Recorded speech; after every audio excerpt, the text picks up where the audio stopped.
kham nak thong thabia hi kherau pakhat ti ta kan mu khong hamutin mun ki pa kan vak vai kay ka tu bi mi chu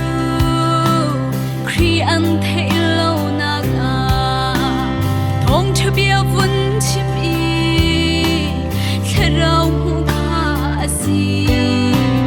mi ram bun chia slo mi sak chia nak slo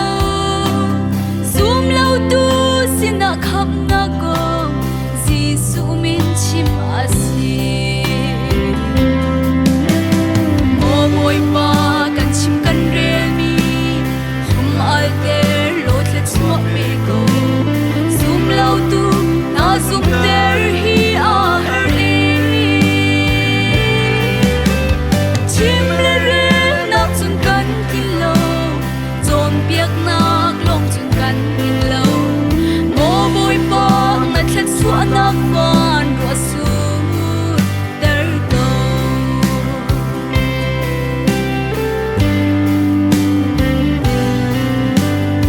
oi to chiu khata chu bum sa in thong an la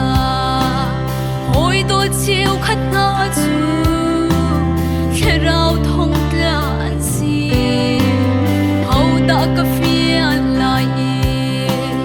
hau da ka cha kal lai chan chua rian an cha tuan ding in atu akal a he